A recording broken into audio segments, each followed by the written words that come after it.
আজকে আমাদের আলোচনার বিষয় হচ্ছে যে কন্ডোম যে ব্যাপারটা থাকে, জন্ম বিরতিকরণ পদ্ধতির একটা উপায় হচ্ছে যে কন্ডোম ব্যবহার করা। এই কন্ডোম ব্যবহার ছাড়া আপনার শারীরিক সম্পর্ক করলে কি হয়?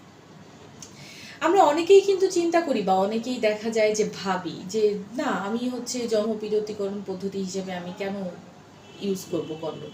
কন্ডোম ইউজ করলে অনেকের ক্ষেত্রে দেখা যায় যে চিন্তা করে যে এটা আমার যৌনাঙ্গের উত্তেজনা তো কমিয়ে দেয়, বা আমি সেরকম পুরোপুরিভাবে আমার সেক্সুয়াল স্যাটিসফ্যাকশনটা পাচ্ছি না এটা ব্যবহারের ফলে, সুতরাং আমি এটা ছাড়াই চেষ্টা করব আমার শারীরিক সম্পর্কটা আমার পার্টনারের সাথে করার জন্য।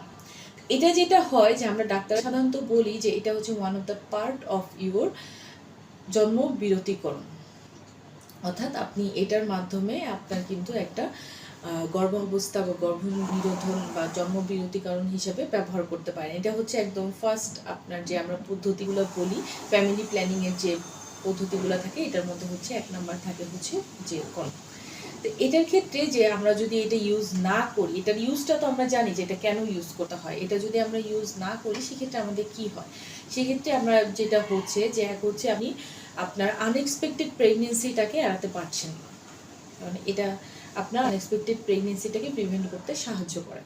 দ্বিতীয়ত হচ্ছে যে আপনি যদি হচ্ছে এটা ব্যবহার না করেন, আপনি পার্টনারের কাছ থেকে যে কোনো ধরনের আপনি যৌনাঙ্গের ইনফেকশনে আক্রান্ত হতে পারেন। সেটা হতে পারে গনোরিয়া, ক্ল্যামেইডিয়া, তারপর হচ্ছে আপনার হেপাটাইটিস, এবং সবচেয়ে বড় যেটা নিয়ে আমরা সবাই মোটামুটি জানি HIV এইডস।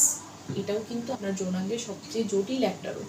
সুতরাং আপনি যদি এটা ব্যবহার না করেন, এটা কিন্তু আপনার এই ধরনের ইনফেকশনের চান্স সেটা আপনার নারী পুরুষ দুইজনের দেহেই কিন্তু ছড়িয়ে পড়তে পারে।